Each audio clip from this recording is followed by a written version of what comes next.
Hi, I'm Carole Baskin, and this is Cat Chat 42. Today with me is Barbara Frank, and she's a master keeper at Big Cat Rescue. Hello, Hi. Barbara. Thank you so much for coming on. Thank you for having me. I enjoyed this. Thank you. When did you first know that you were a cat lover? Oh, I can't even remember that. I was born a cat lover. That was just instilled in me. My father did that, and from the time I can remember, I've always been a cat lover. When you said your father did that, he was a cat lover, or he did My something father else? was an animal lover, and he loved and respected all creation. And he instilled that in me as a child, and that's where I am today.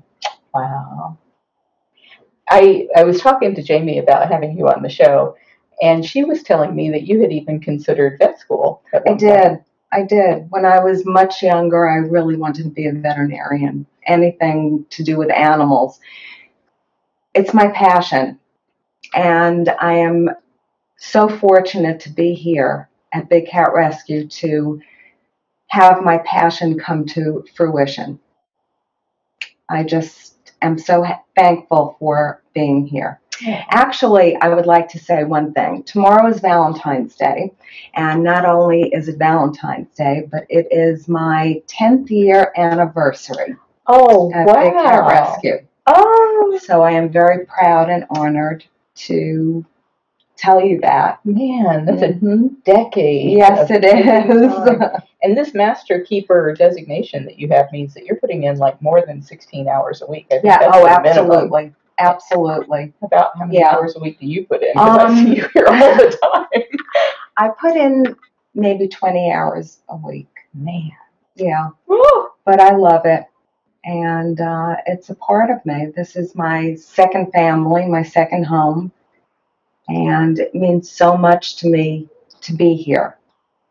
And I am so fortunate to be here. There are so many people that have a passion for this, but because they don't live here or just can't do it, they just can't be a part of it. And I'm fortunate that my husband shares the same passion with me and that I can pursue this. And it seems like there may be something a little bit more at play as far as your husband's involvement in this since you came out and started on Valentine's Day. How did that happen? I don't know. I keep thinking about that, and I don't know how that happened. It was a Sunday 10 years ago when I came for my orientation, and I was the only one at orientation, and we probably went out to dinner that night. By the way, I'm going to be spending all of my time taking care of cats from now on. You're on your own. Well, I have 4 cats at home, so he's used to that. 4 babies at home, I should say. And this is one of the rare situations, I think, where somebody like you has spent so much time out here that you didn't end up dragging your husband along, because I hear an awful lot of people are kind of like Monday Night Football widows. The opposite of that, though, because it's mostly women that volunteer, and their men say, I never see my wife because she's always out at the sanctuary. Yes, he totally understands and is very proud of me, actually. He has a lot of pictures in his office of me with cats, and, he's very proud of me. He comes to all the events with you. He comes to all the events. He's very supportive, and I appreciate that. But he knows that this is me, and this is my happy place. So when I come here, I think of nothing else in my life except being here and focusing on the cats. Well, that's exactly what we want in a volunteer, because if you're distracted, if you're distracted, texting, no. If you're distracted, you don't know where that cat is, and I know where that cat is at all times, and I am observing that animal. And as I told you, I'm afraid of all the cats here, and I know I keep 3 to 4 feet away from every enclosure, and I stay safe. And that's kind of hard to do when you're cleaning the cages, because, well, maybe you could describe Well, we'll get back to that in a minute. What I'd like to kind of hear, because this is, I think, really interesting to people that are thinking, man, I'd love to volunteer. What that 10 years of evolution was for you as far as like your training and the things that you do and how you had to graduate to different levels and all of that kind of stuff. So you had come out for a tour apparently sometime prior to Valentine's Yes, Day. I came out for 2 tours, and I was hooked. And I was What was it? previously, When you looked around, what was it that you said, this is me? there were cats here. And I am a crazy cat lady.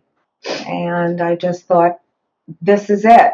This is just destiny. That it was in my backyard, and I had never been here, and why. And at the end of my second tour, the tour guide said, we're always looking for volunteers. And I said, that's me. So that started, and I started like everyone else as a red shirt. And you have to take classes and be observed in everything that you do. And after a certain amount of time, you can apply and be promoted to a yellow shirt. And then I was promoted to a green shirt. And this was like 2 years later before you could even qualify. Oh, absolutely. Absolutely. And now I'm a Navy shirt, master keeper.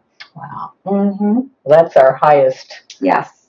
level of accomplishment out here. And what does that mean for you? What are you allowed to do as a master keeper that you would not be allowed to do just as a green shirt? Well, they are very much alike. I just put in more hours. Oh, well, that's a huge benefit. Than a green shirt. I clean the large cats, the lions and tigers and leopards, and I help with transporting, and I can be involved in certain veterinary procedures. I prepare and distribute medications to the cats, and then I feed them. And I feed the large cats, and that's probably the most enjoyable part of my day. The feeding part? The scariest part of my day and the most enjoyable. And what about it is scary? They are food aggressive predators who during the day will purr and meow and rub up against the enclosure and be as endearing and as sweet as can be. And at feeding time, they are aggressive, food motivated animals. Killers. Yes. Yes. It doesn't matter how long they've known you, how much they love you. It's like, give me that food and give it to me. I used to tell people on tours that I could feed the same cat every single night, the same time, everything the same, and every time I'd feed them, they acted like it was the first time they've ever eaten. Isn't that crazy? It is. And they eat 6 days a week here, and if you count Becky, 7. Becky's always sneaking food to all of the cats on their fasting day. That's true. That is true. But it's also, that's the scary part. The enjoyable part is that it's the happiest time of day for the cats. They love feeding. And they love feeding, and it's rewarding and makes me happy to feed them. And it's a very important part of the day where you observe the animal and you can tell if it's limping or if it's not eating right or if it's not coming into lockout to eat. Those are really important signs of, the animal perhaps not feeling well.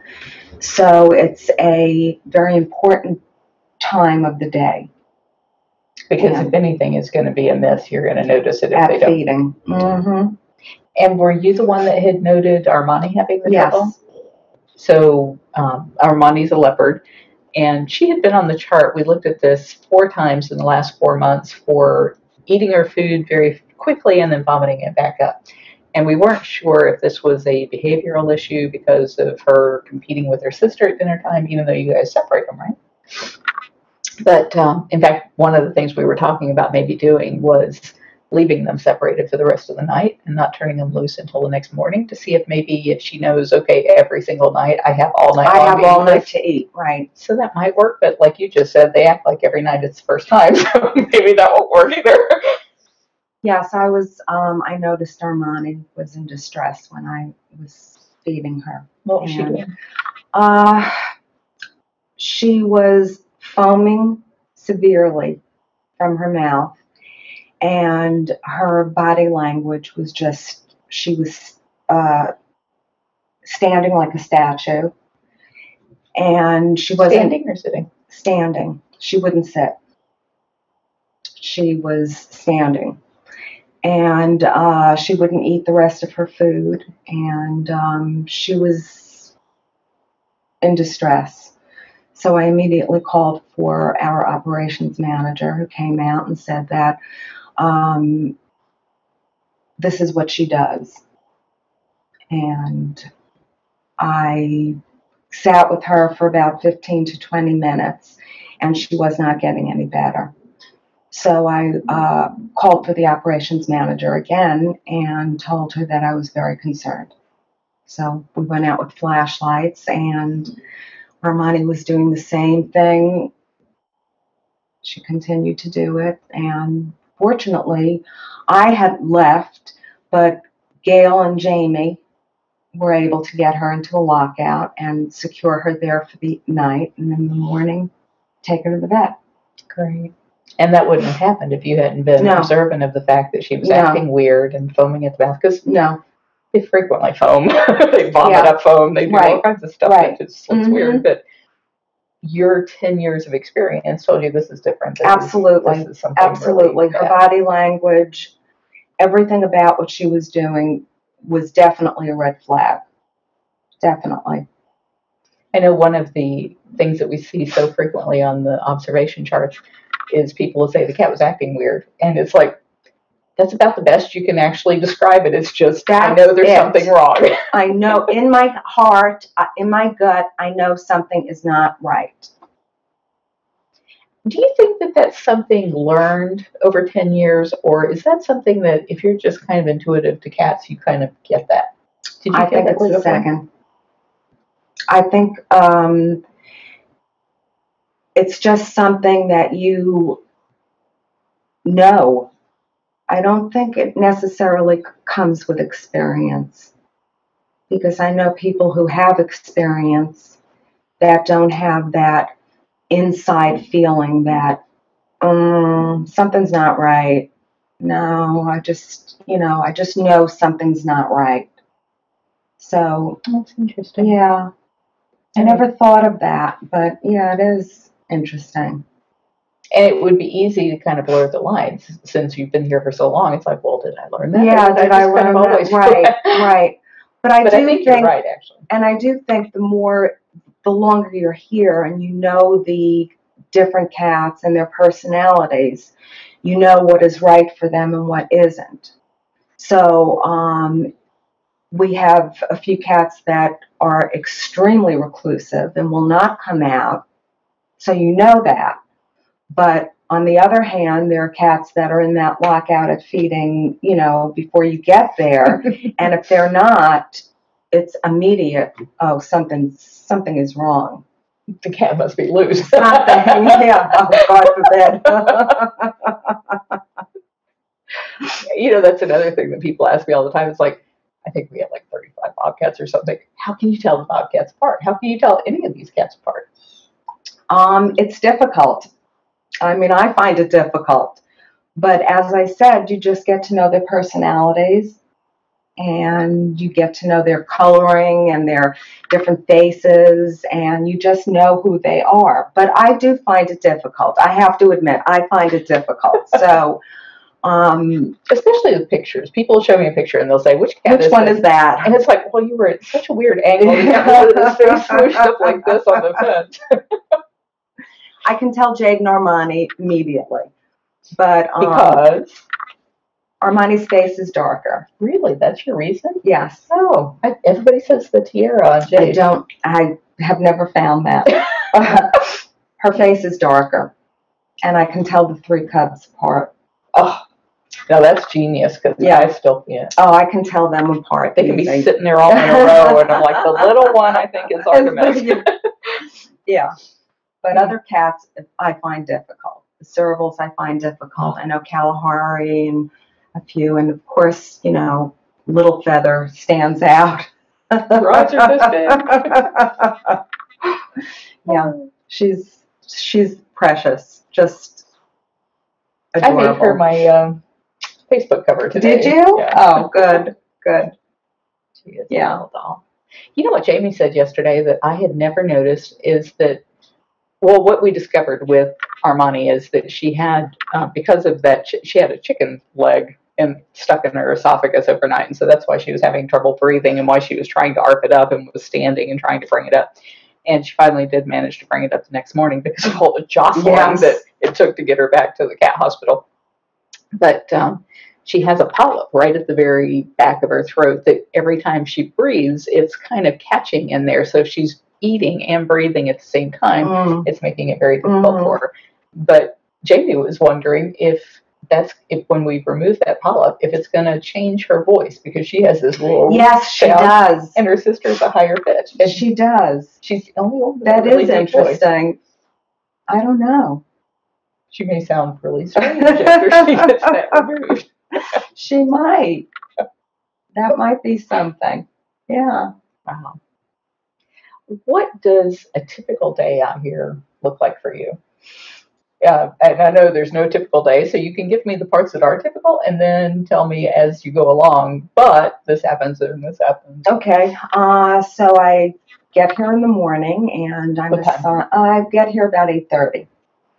And I'm assigned a section to clean, and I might be assigned a trainee who I will be training in that section.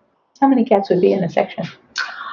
We have different sections: front leopards, back leopards, tiger road, and I would say anywhere, the bigger cats, anywhere from 5 to 10.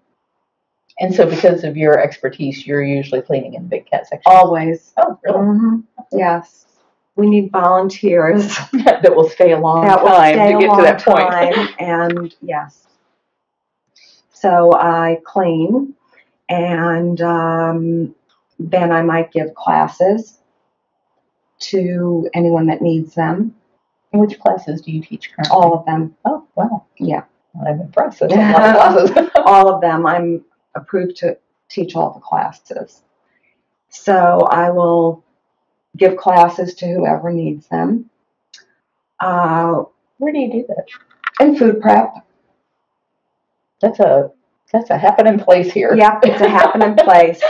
It has air conditioning in the summer and heat during the winter. So, but the classes now are online. So we have a computer set up in food prep, and usually the person will take the class online, and then I'll go over it with them and ask if they have any questions or put in my 2 cents about the particular class. So you mean like the video classes when you say online? Okay. Yes. Boy, that saves so much reading. It does. It does. Before you had to read the whole whole class. And these are like 20, 30-minute classes of reading and reading. But I still go over it with them because I want them to know from my experience what's really important in the class. So I do stress to them certain points that I think are important. And that is important because when they're getting 20 or 30 minutes of information and it's their first time, they really don't know what is the most important stuff to remember out of that. Right. So I'll do that, and then we have lunch or projects, anywhere from raking an enclosure to moving a cat or redoing an enclosure. And it seems like lately the project is taking a cat to the vet. It's like every day we're taking a cat to the vet. Yeah. it's been tough on us. It's been tough. But they live long and wonderful lives here. Extremely long. Extremely long, but I know that the lives are wonderful because I'm a part of making their lives wonderful. So I know it. It's not just about feeding and cleaning and No. checking out for the day. It's about making sure that those animals are actually happy where they are. I know you have come to me with different things and said, I really think this animal would like this, or like the dens that you got from the Kansas cats. Oh, speaking of memorable moments or anything, that was certainly something, that rescue to Kansas that I was privileged to be a part of. Oh, that's right, you went. Yes. Tell me about what that was like firsthand from you. Well, I asked Jamie, and she's like, you know what it's like. Oh, no. Well, we went to Kansas, and this was last year, right? This was in May, and it was Jamie, Dr. Justin, and Gail, and myself. And I was the designated referee, the videographer referee. Yeah. And we didn't quite know what we were getting into. It was a very iffy situation. We were sent to rescue 6 cats. Took us 26 hours to get there, and those were brutal hours. When we got there, we had a briefing with the sheriff's department, which was scary, and we were told that we were dealing with an owner who was a whack job. He was just really insane.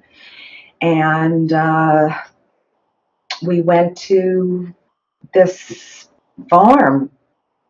It was just a farm. There were cows walking around. What's your experience with cows? Are you somebody who was comfortable being out there with all those cows? Actually, I majored in agriculture in college, so I have a lot of experience with cows. I've milked them. I have a lot of experience with cows. I was an Aggie. Jamie did not, so she was like, she was a little freaked by that, yes. Yeah, and well, it wasn't the cows, Carole. There was a huge bull who was walking in between these cages. Man. Seems like it'd be so easy for him to just pitch him over. Whatever. I mean, it was bizarre. But the conditions that these cats were kept in was truly the worst I could imagine. I was expecting something, but not what I saw. And to see it with your own eyes is really a wake-up call. One of our Canadian lynx, Gilligan, was in a cage that was about 6 feet by 4 feet, big enough just to have a dog house in it. And it was completely covered in feces. And I know I can tell you, and I can tell you, and I can tell everybody what it looked like, but you have no idea until you see it. Just covered in feces. And seeing the pictures was not the same, because when Jamie was sending me pictures, she was texting them. I was like, man, I'm so sorry you guys are having to deal with that mud. And she was like, it wasn't mud. It wasn't mud. It was awful. They had no water. There was a pit that was filled with dead animals. And our serval Ginger, who we rescued, was in front of this pit in a cage. And on top of the pit, on top of all of these bodies, was the serval. And I just wonder if it was her mate or her sister, brother, friend, whatever. It was heartbreaking. For her to have to sit there and look at that all day, every day for Goodness knows how long before you guys. How long? Because it was like freezing temperatures, so the body would have been. It was also freezing at the time and overcast, and it was gloomy. And I think they said it was something like 2 degrees the week before you got there. It was snowing. There was snow on the ground. And we rescued these 6 cats, and it was heartbreaking, and we were all in shock. But they're here now, and they are thriving, and they are awesome, and they love people, and they're a little chunky. Yes, they are. Whose fault is that? I don't know. Sneaking them extra food. I don't know, but those Canadian boys are filled out, and they're just wonderful. And I remember when we brought them here, and when we came through the gate, we were all like, oh, we're home. And when we got to where their enclosures were, everybody was there, and they were clapping, and we were just so thankful to get them home. And we released them into their enclosures, and just to think of the grass that they were feeling and the expanse, they must have felt that they were out in the wild. And I remember saying to you, with tears in my eyes, that it was one of the worst experiences, that I could not believe the conditions that these animals were in. And you said to me, just imagine what is out there that we don't even know about. And that really shook me up. I was just talking to Jamie yesterday, and she was saying that she really felt like part of the volunteer experience should be that you have to go with us on a rescue because your life will be forever changed. Forever when you changed. See the way people keep these animals. Forever changed. As horrible as that was, that is so typical of what we see out there. And you just can't even imagine that people could be so neglectful or so neglectful, abusive. Yes. Well, they get these animals as babies, and there is nothing cuter in this world than a baby tiger or a baby leopard or a baby cougar, nothing cuter.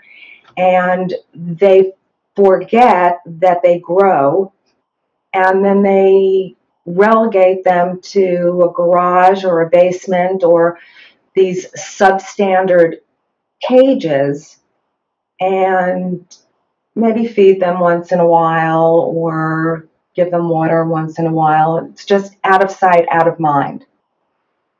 And can you imagine how dangerous those animals must be at feeding time when they're not getting fed every day? I can't even imagine. I can't even imagine. I can't imagine.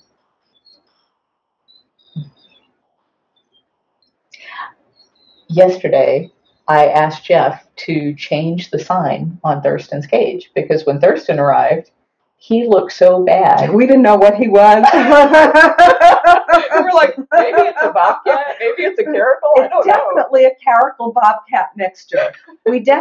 Or it had a little cougar in it. There was something so strange. It was adorable, but we had no idea what he was. He was a funny color. He didn't everything, have spots. everything. He was definitely an oddity. And now he's so bobcat. Definitely. He is bobcat all the way. Yeah. So his new sign will reflect that. Good. Good thing it's been turned away from him, and he's not like, what? You thought it was a what?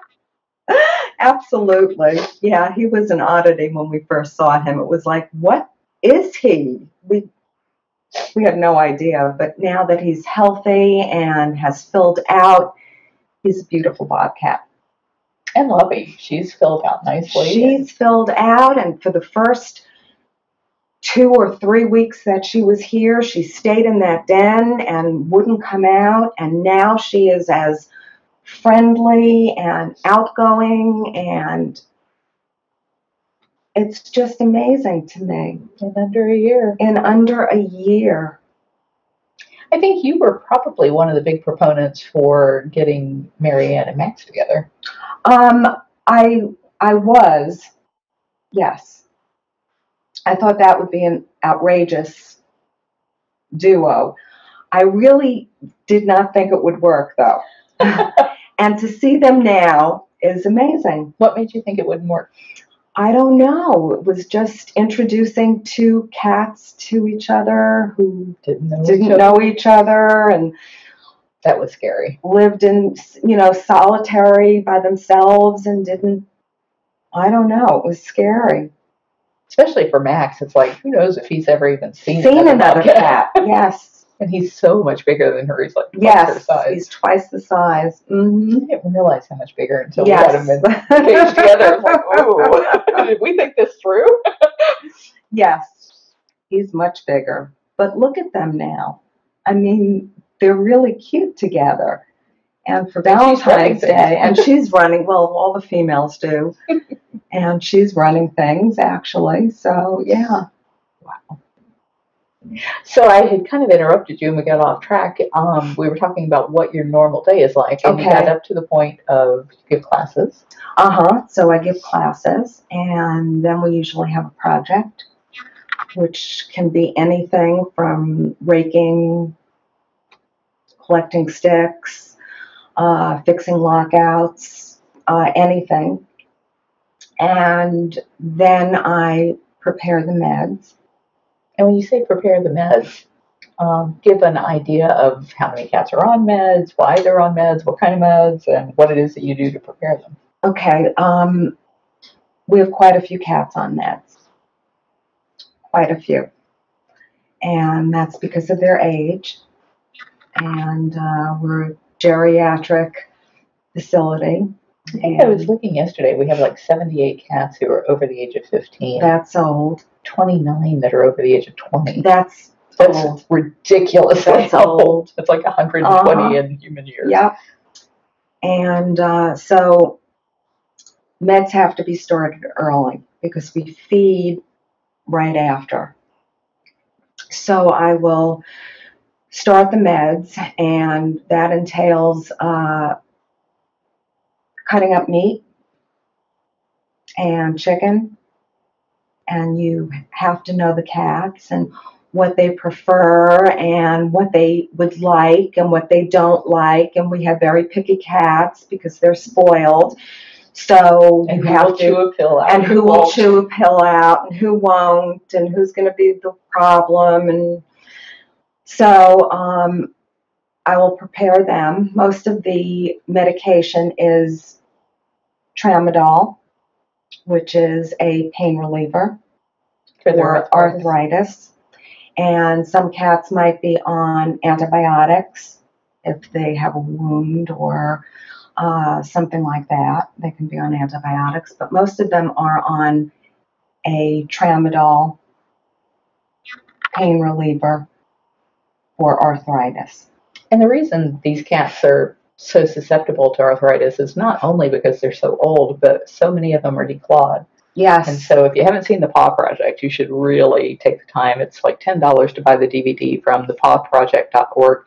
And I watched it, and it was really painful to watch. Have you seen it yet? No. I have some free copies for the volunteers that I can give out. But what happens when they cut off the ends of their toes, and we just saw this when we took Amazing Grace, the ocelot, in. She had been declawed. And sometimes people do it themselves with pruning shears, and they just cut right off the ends of the feet, their bones. So they just have these bones that are going out into their toes, and then they walk on those for 20 years, and they build up these huge pockets of calcium at the ends that's trying to cushion the ends of those bones. But what happens is it's like walking on sand spurs. So that's why an awful lot of these cats are on tramadol. Tramadol. Yeah. I didn't know that. So I hand out the meds, and that can be difficult. Because it's not just a matter of, here you go, here's your meds. Oh, no. Oh, no. How do you trick a 500-pound cat into eating his meds? Or even worse, the littler cats, I think, probably, because you have to. The pills are the same size. The pills are the same size, but fortunately, most of the smaller cats that are on these meds are food aggressive, so they'll just grab it and take it. But we do, of course, have our picky ones. And we have about 3 cats that will chew their meds out every day, every night. And we're working on trying to come up with something. We've tried everything from cat food to liver and gizzards and turkey and chicken and everything. But they're smart. They can smell that They pill. can Just like smell that pill. advantage. They can smell that coming a mile off. Yes, that's another thing that I do. I help with flea treatments, and that's another project. But you crack one open, every cat disappears. Runs. And some of them, when they do come up, because we'll use food as a reward, and they'll come up and they want the food, but they'll start squinting and backing up, and it's like, oh my God, I'm not going to hurt you. I'm not. This means no fleas. No, I'm not doing anything bad. Oh. Yeah. I have the same reaction from my domestic cat. Every month, it's a new trick. A new trick as to how to do it. I know. So after meds, we feed. And some of the cats you have to lock out. We lock out. We have lockouts that we lock out all of our lions and tigers and our clawed cats. Hi, Dad. Hi, Brian. We're right in the middle of filming a cat chat show. Are you looking for me? No, Virginia, is she in there? Oh, you can knock on her door, but I'm not sure. The car's out here. The car is out here. She might be. I'm sure.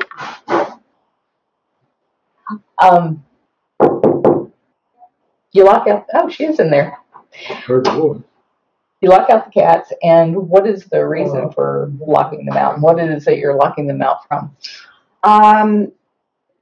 We lock them out for safety reasons. And for the lions and tigers, we feed them a lot. And if they would have the access to come into that lockout while we were feeding them, it would be very dangerous because it's a constant tossing in. So they're locked out, and we can safely put all the food in, and then we unlock it, open up the gate, the door, and they come in and they eat. For the smaller cats that we lock out, we have a couple of aggressive servals, and they're fast. And a lot of people think that they're locked out for their safety, for the feeder's safety. I really find that locking those particular cats out are best for the cats because you can put the food in and let them in, and they can eat calmly and peacefully. Whereas before, when the lockout was up, they were so wild with their arms out and that they would knock food out and would have to toss in food that wasn't very clean or because it's been rolling in the leaves since they did it. And then the feeder gets very anxious, and then the cat gets anxious. So it's much better for the cat so that they can just come in and all their food is placed nicely and they can just eat peacefully. That was really a learning process over the years because Yes. I can't tell you back when I used to feed, which was like decades ago, it'd be like so frustrating because you're trying to drop the food from the top onto the plate and the cat's like, and there it goes. But a lot of times people think it's for their safety, but I feel it's for the benefit of the cat. It's much better when they can come in and eat calmly and quietly and not be all stressed and the feeder stressed, and it just creates more problems. But then there's some cats like Bailey that nothing works on. And then there are some cats like Bailey that nothing works on. Yes. When I hear that I have to feed Jamie's cats, it's like, oh, God, Bailey, please. She's probably, maybe 18 pounds of bobcat. Right? Little spunky thing. Yeah. whenever I watch Jamie feed her, she'll just throw a piece of food into the air, and Just- that cat from wherever she is, just Boom. reaches up and catches it in her mouth, and she's off with it. Yeah, I know. She's not an easy one. Mm-hmm. And you have to do that just to be able to feed the other Just cat. to be able to feed the other cat. Yeah. I know one of the problems that you have in locking cats out at dinner time is that they're smart and they know that dinner's coming soon, and so everybody's kind of sitting waiting in their thing. They're waiting. You Yeah. have to kind of alter when you're doing it. Yeah. It's not that difficult. You can get them out. It's just, a matter of over here, and they come, and you just lock them out. But you have to know for each cat what's going to work for them. What's going to work and what isn't, and can you do the switch and bait trick, and what you have to do to lock them out, and even for feeding. Feeding is difficult. The cougars especially are the most incredible at feeding. I know that's been with the cubs especially, it's been a long training process so that they're not just absolutely terrifying. I don't know how much less than terrifying they are now. They're pretty terrifying. I fed them on Tuesday. They're terrifying. Still. Yes, they are. Yet I think this is a real improvement from where they were. Where they were, yes. And it's so funny to see them. When you feed them, they are growling, and they are just, they're wild. And you feed them real quick, and they're done eating, and they come out, and they're cleaning themselves and purring. And it's like, are you the same cat that I just fed? Are you? I love walking through that time of day, right after everybody's done eating and they're taking their baths.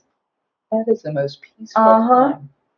It's too bad we don't have tours that time of day. Yeah. Because people would really love to see that. But by that time of the day, you guys have worked We're all done. day long. Yeah, we're done. And then we clean up and write our observations in. Because this is another round of seeing if somebody's Absolutely. It's the most important time. Because every cat will come out for feeding. And I think part of your cleaning process in the morning is that you have to actually see the cat. Yes. But you can't really tell sometimes because they're back in the den and all you see are eyes with a flashlight. Or they're on their side sleeping or sleeping like they're dead, like Natasha. Yeah. Yeah. And you just have to, that's not a time that they're active. So you won't see them walking around, and you won't be able to detect a limp or anything that might be wrong with them. So feeding is the best time. Excuse me.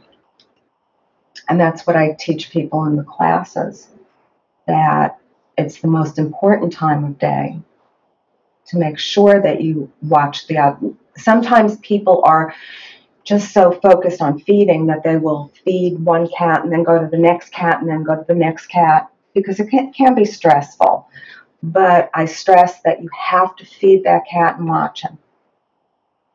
Just watch him for a couple of seconds, that's it.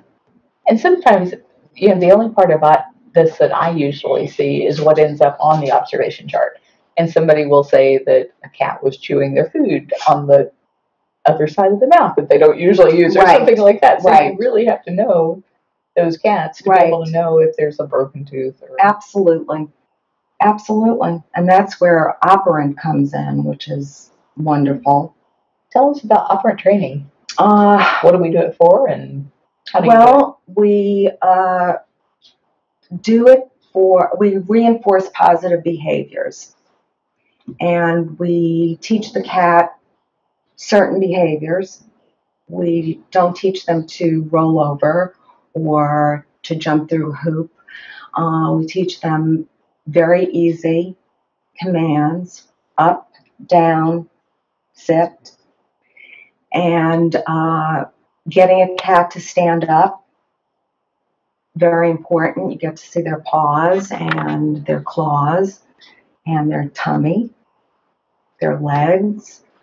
And when they open up their mouth for the treat, we put a treat at the end of a stick with a clicker. And when they open up their mouth for the treat, you get to see their mouth. see their teeth, their tongue. How many of the 102 cats here are in that program? I believe all of them should be. Wow. Mm-hmm. Oh, that's wonderful. Yes. That is really wonderful. Yes. We started out with just the circus cats. Uh-huh. And they had sent one of their trainers and said, these are the things we do for medical purposes, might be helpful for you guys. And so we went around with their trainer and they showed us what they did. And then our other cats were like, oh, I can do that. You know who the first one was that I noticed doing that was, actually it was Jumanji. But then when Jumanji started doing it, he was right next door to Katera. And Katera was mentally challenged. Yes. Like every day was a new day for yes. Katera. I remember Katera. But he got operant training. He could remember that from day to day. It was like Really? the only thing he could remember from day to day. That's interesting. Yeah, and he got it just from watching Jumanji because we never would have tried No, that. no, It's like, that's just no. pointless. No. I when I first started, I was given 3 cats to work with, and they were 3 of the most reclusive cats. Who'd you get? I got Dances with Wolves. Well, that's probably how she came to be such a favorite of yours. Yes. I got Sybil. Oh, dear. And I got Shira. Oh, my. So, cats I've seen like 5 times yes. in 15 years. Yes. And feeding Shira at night, everybody would say, I didn't see her. I didn't see her. She didn't come into lockout. And I finally was able to, with continued operant, get her to come in. And I was able to call her, and she would come. And people would say, I've been here 5 years. I've never seen that cat. Oh, my God, I can't believe it. And I remember one day with Sybil, I was doing operant with her, and I came to do it, and she came to the side of the enclosure, and she had a distant look, and she wasn't focusing. And I took the stick, and I went up and down and side to side, and she wasn't following it. Mm. And I said, this is a stick with food on the end. Yes, right? and an aggressive cat. And I said, uh-oh. Fortunately, Dr. Wynn was on property, and she and Scott came and said, something's definitely wrong. And they brought her into the cat hospital. And I think she had some kind of an infection that did this, and they put her on antibiotics. But she wouldn't take the antibiotics, and she wouldn't eat. So it was suggested that I go in with an operant stick and try. And she ate all of her meds off the operant stick, and she ate her food that way. And that's when I really realized. Do you think she was responding to the clicker sound? I How don't was she know. knowing that if she couldn't focus well? Well, it was, I don't know. I don't know. Just sticking it in her I was mouth. sticking it in her mouth, but she was taking it. I did click, and she was following that. But that was amazing, and it was wonderful. And she's fine now. She's back out there, and this was years ago.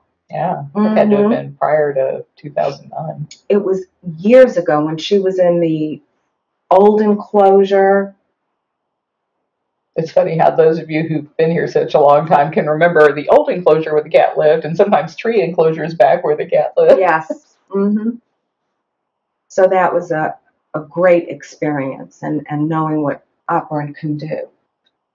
I would imagine as Dances with Wolves, you called her Wolfie all the time. Wolfie. As she was getting older, that probably really helped with her care. She, I remember one day, they were writing something on the log about her. Maybe she was limping. And Jamie and Scott asked me to try to get her into lockout because she wasn't going into lockout. She wasn't going to let anybody near her. And I did. I got her into lockout with the operant and closed the gate, and they observed her in the lockout and decided she didn't need to go to the vet. But just getting her in the lockout was a big deal. Yes. Mm-hmm.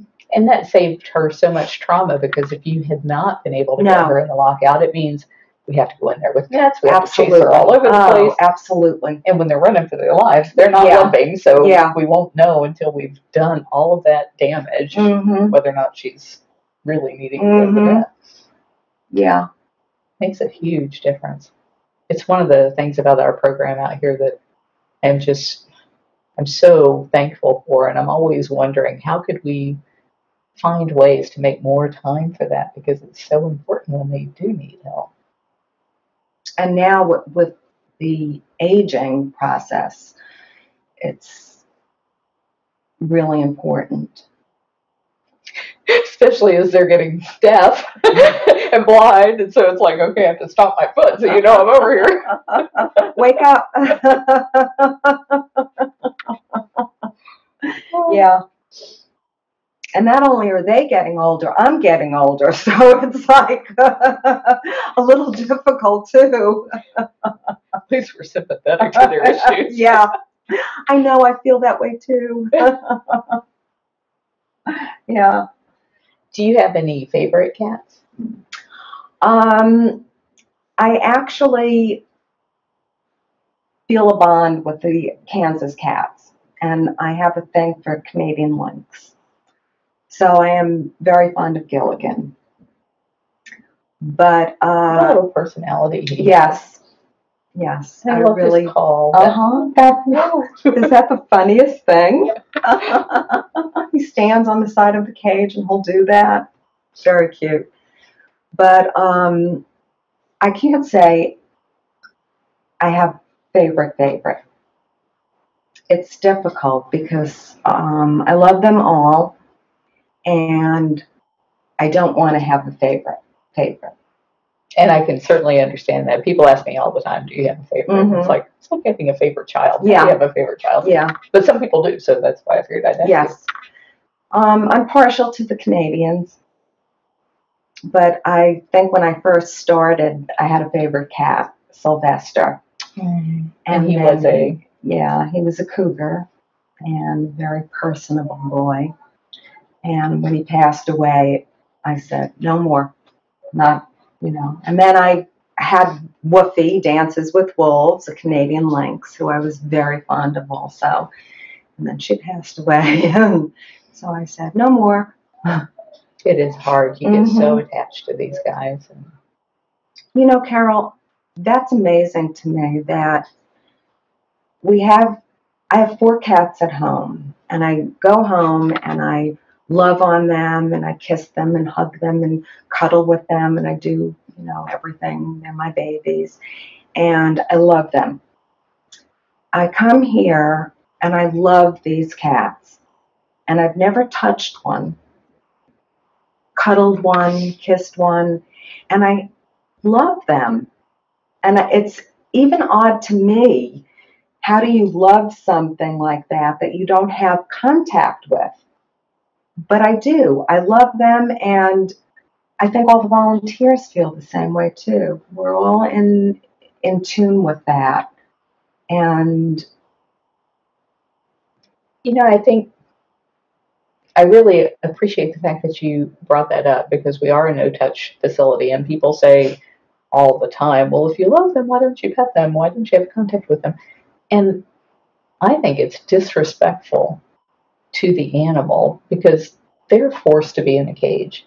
And if we are imposing ourselves on them, I just feel like that's so wrong. I mean, they've been imposed on their entire lives, or they wouldn't be here at all. And that's just kind of like the last straw. And yet you make it so clear that you really can sense just as deep a bond. Absolutely. Absolutely. And you can do what some of us call virtual petting, where we stand behind the barricade and we say, I got your belly. I got your belly. I'm going to get those ears. And they respond to it. And they do. And, Sundari will roll over and Saber will roll over. And absolutely. They know what you're projecting. And we do that. But no touching. I started putting signs up around the sanctuary for people that are not auditory learners. Some people are visual learners, some are auditory, and we do the automated tour and we do the spoken tour, and it's all auditory learning.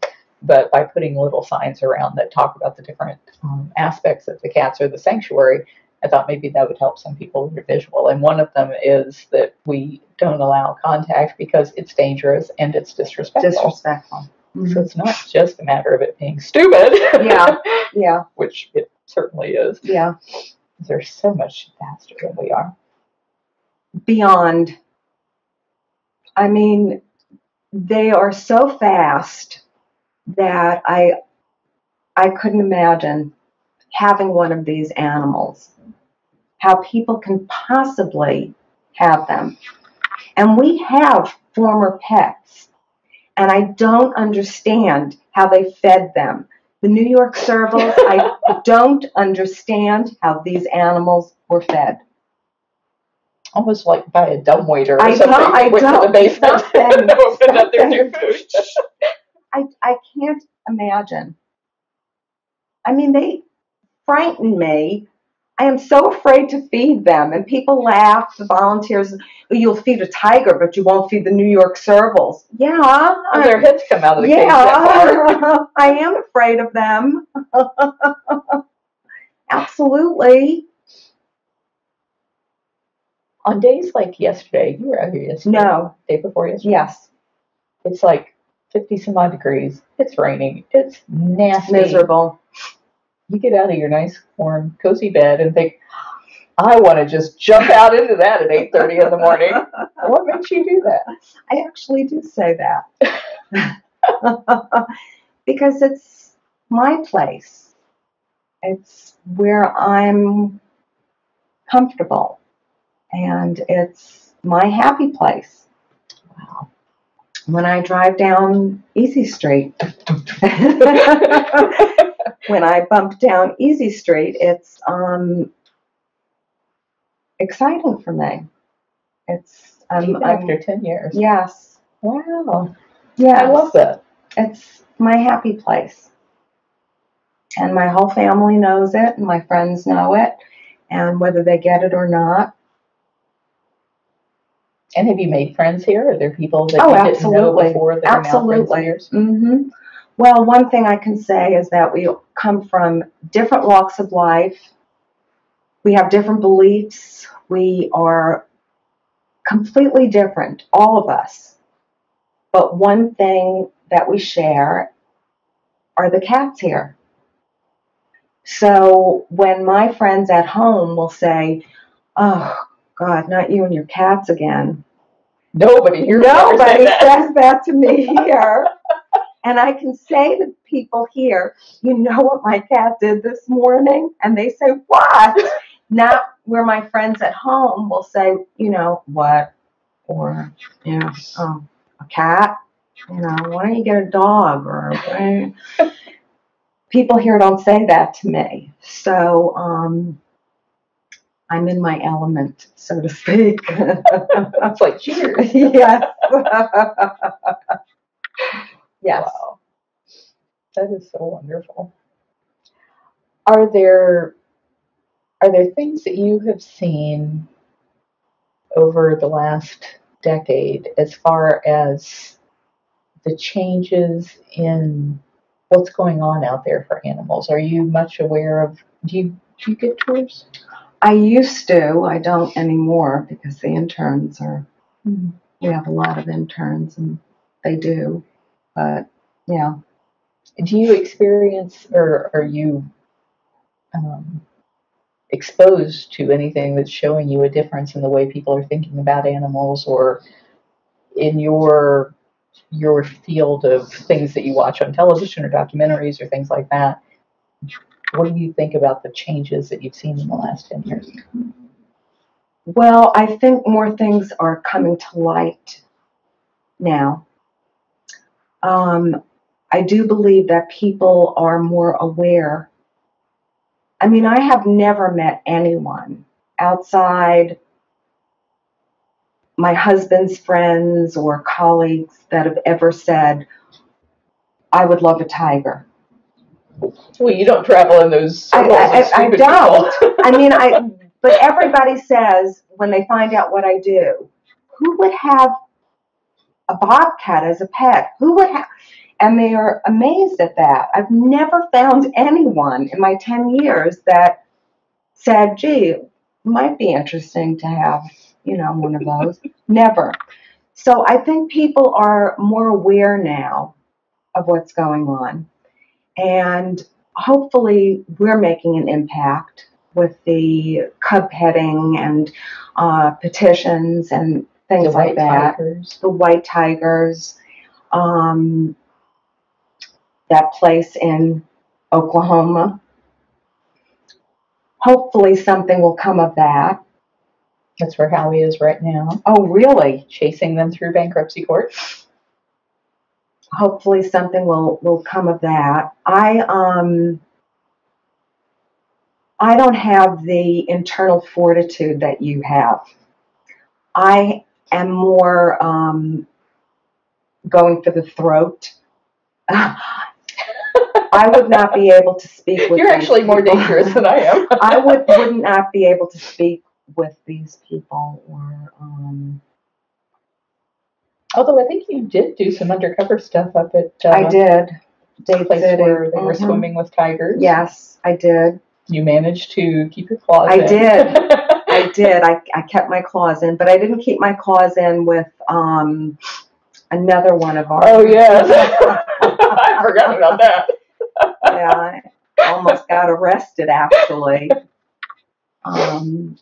But still, he's a big guy to have attacked you in front of all of those people. And, you were expressing a difference of opinion with him. You weren't reaching out to punch him in the face or anything. And he's the one that started coming in swinging. Yes. So I thought that took an amazing amount of fortitude on your part to hold your ground until somebody else jumped over. Yeah, pull my car over and get out. Oh, I was thinking about at the FWC meeting. Oh, at that? Where he attacked you. Yeah. Actually, he was attacking you, Carole, but... I didn't know that. I thought he was attacking you. No, well, I stepped in because he was, Wow. He's quiet lately. He has a cat at the fair right now. Does he really? Every year, the FWC has him drag in some poor cougar and call it a Florida Panther in their display. And we haven't fought that. The Florida State Fair back in 2005, we had mounted such a campaign against them having big cats at the fair that they said, okay, no more big cats at the fair except for the FWC, who says that this is something they have to do. So it's like they're the governing agency, so how much can we say about that? And all these years, they've not had big cats at the fair until this year. And it was like, I cannot believe. And it's the same guy in charge, Charles Pisano. And I am just so angry that he has gone back on his word for this sleazy little outfit that's there now. So he's about to hear from a lot of very mad people for him breaking that. But yeah, the person you're talking about, he doesn't get much press any longer because press has been to his place now and has seen inside it, and they're like, oh, I don't think we want to talk about this guy. Yeah, he's been kind of quiet. But hopefully, I know that we, as an organization, when I first started, you were getting about 300 calls a year. Yeah, that was 2003, so that would have been 11 years ago. And now it's less. Last year, we had a call for 37 cats, but the difference was we were able to take a third of those, whereas back in 2003, we were only able to take like 2 or 3% of the cats that were in need. So it's really been a huge, huge difference in what's happening because of state laws being passed and bans being passed and people becoming more aware. And I think you're right. I think it is largely because of the tours that they get, our website, being educated about how none of these white tigers serve any kind of conservation. Right, yeah. Yeah. It's been an amazing ride. It's been an amazing ride, and here's to 10 more years. I hope we're done with this in 10 years. Yes. No more. we were just asked to help rescue some tigers. And they said, well, we've got these 9-year-olds that we'd love for you to Oh, take. God. And I was like, do you have anything Babies? older? Turns out they do. They do. Yes. They have some 11-year-olds and some 20-year-olds. And I said, Oh, we will really? take the 20-year-olds if the woman will sign a contract saying she's never going to go out and do that again, because we're not going to enable people to just dump animals No. and then go back out No. and call themselves a And rescue. get babies and start all over again. Right. Yeah. So that's in the works right now. You're the first person to know. Awesome. Yeah. If she'll sign the contract, we said we'd take the 2 old cats. But it's because we believe that we have a real good chance of stopping all of this abuse if we can get the Big Cat Ban and Public Safety Act passed, or Big Cat and Public Safety Act passed, not the Big Cat Ban. Man, that's going to take care of 98%. Yes, it will. Yes, it will. Then you have people that live in remote areas, like in Kansas, and they get away with it. It's like the wild, wild west out there with some of the stuff I see in here. But then again, you and I went to, where did we go in Florida? Right outside of Ocala in a residential area. Yeah, you were on that trip. That was very sad. Tell them what you're talking about. We went to a place outside of Ocala, Florida, and it was a residential area. I mean, houses just all over. And there was a tiger in a shed, in a garage shed. Just a metal shed. Just a metal shed with one window. And it was just awful. No yard. Nothing, no yard, concrete. Her name was Tigger, and she was a sweet tiger. And they told us that she had not been outside for 6 years. And she couldn't even see out that window without standing up on her back. She had to stand up. I think we have a good picture on our website. That is the most poignant Unbelievable. image of how these animals are kept. Mm-hmm. And that woman would swear to you how much she loved her tiger. Yeah, she did. I mean, they were telling us how wonderful, it was no big deal that the cat hadn't been out in 6 years. And the concrete floor was pristine because it was soaking wet. They had just hosed it down. And this cat was standing in standing water. And that was really sad. And we went to her hospital room and tried to get her to sign the cat over, and she refused. And we don't know whatever happened to Tigger. And that just keeps happening over and over. Yeah. And over. But our Big Cat and Public Safety Act is going to pass. Awesome. I know it too. We're going to put it out there. Yes. And it's going to stop all of that bad behavior that Good.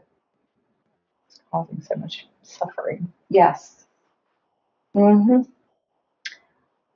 How has your life changed from, if you think back 10 years ago, the things that you were doing, things that were important to you, to how your life is now? Well,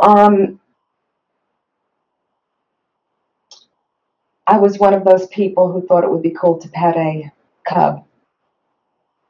10 years ago? Well, 12, 15 years ago. Mm-hmm. Wow. And my guess is that most people that do that because they love cats. They love cats. They want to touch the cat. Mm-hmm. And the people that are doing that are not telling you the truth. They're saying that this money's going to conservation. This money's saving these cats in the wild. So, of course you want to do it. Makes perfect sense. Never even entered my mind until I came here. Never entered my mind. I had been to a place in the middle of the state near Orlando. Oviedo? No, it has a really Umatilla. Oh, yeah. I know who you're talking about. Uh-huh. And I went They're there. out of business. Yes, and I went there, and I took a tour of the place. That must have been about 15 years ago. And I thought, wow, this is it's so clean, it's so nice. And I didn't realize anything. They were on concrete slabs, and they just hosed everything. Yeah, they just hosed everything down, and they had wolves, and they had tigers in small cages, and they told us how they take their tigers out into the lake and go swimming with them. And I thought, how neat. It's all about education.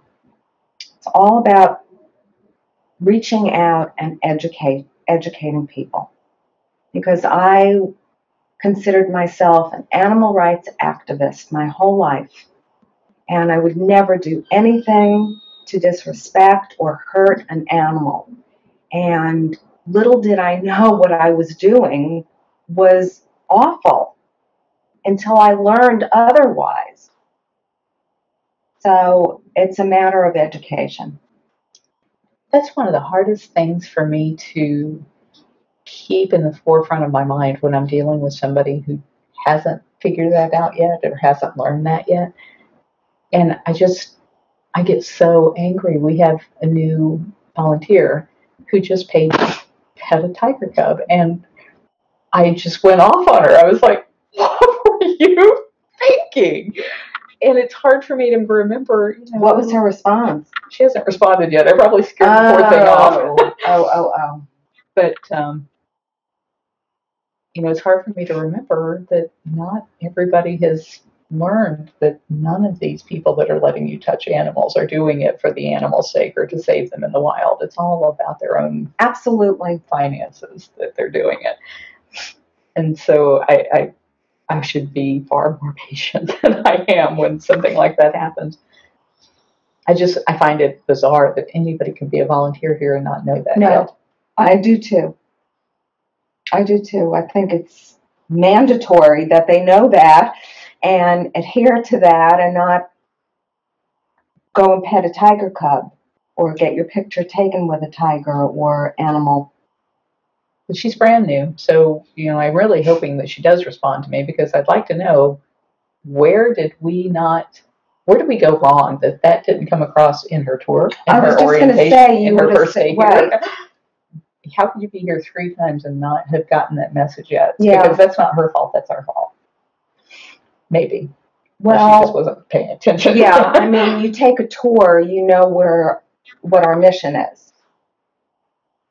And you come to volunteer and you take our volunteer orientation, you know what our mission is. And she should have known. Sure seems like it. Yeah. But I would like to know for sure. Well, that's interesting. I didn't know that you had been through that entire learning process as well. And I think sometimes people who have been through that are the most vocal advocates for the animals when they do find out, because then it's personal. Yes, yes. You know then that somebody has pulled something over on you. And absolutely. I mean, I feel so bad for the animal. I learned when I came here, I was asked a question. Where do you think that cub is now? That probably haunts you. And even now I'm choked up. I don't know where that cub is now, what happened to that cub. And I was a part of that. So that makes me very sad.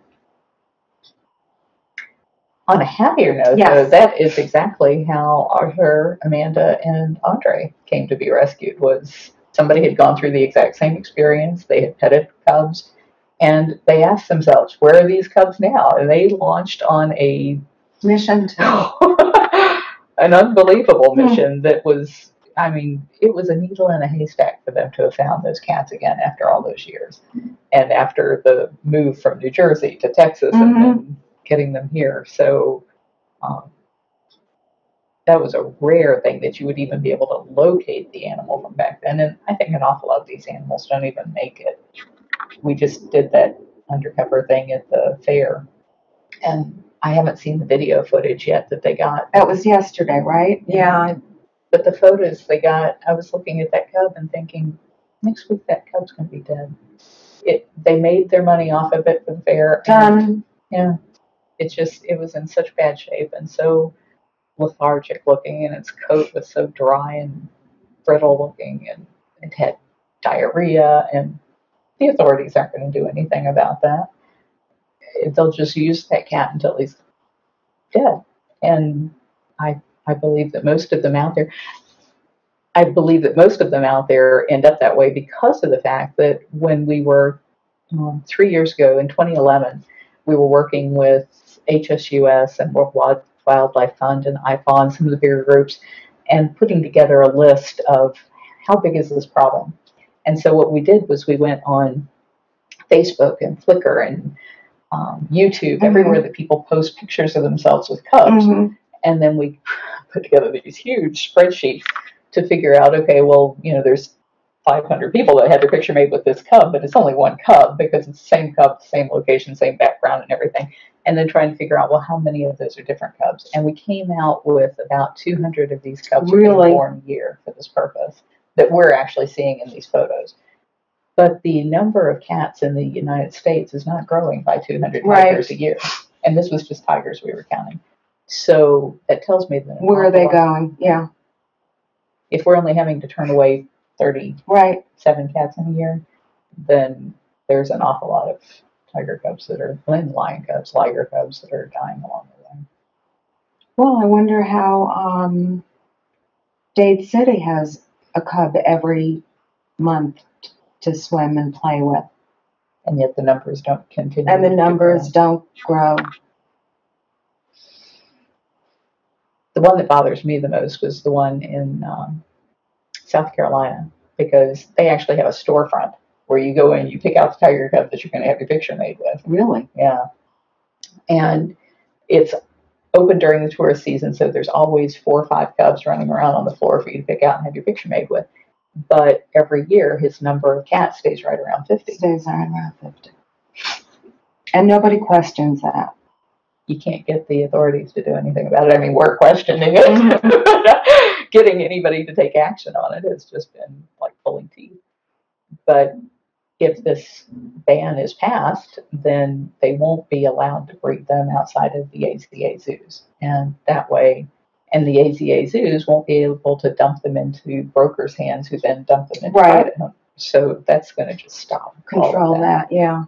So it's very exciting that we see this coming. And I tell you, personally, I could not spend the time that I do on that if I had to worry about, are these cats getting fed? Are these cats getting cleaned? Are these cats getting their meds?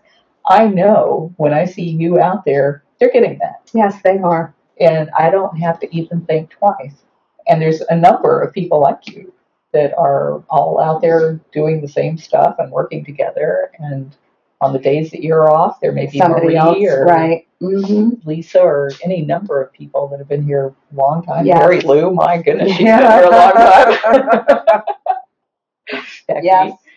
Becky's like the night shift. Every night after dark, there's always one car in the parking lot, and it's Becky. Yep. I like to get her on here sometime. Yeah, you do. She should have some. You can do it. You got me to talk. You can get her to talk. And I didn't set an alarm, but I'm guessing that this has been more than an hour. So let me look at that. It's 2:00. What time did we start? You're kidding. A little after 12. So this isn't the Cat Chat Show. We're going to leave and go do something with the cats right now. Bye. Oh, that is funny. Isn't that amazing?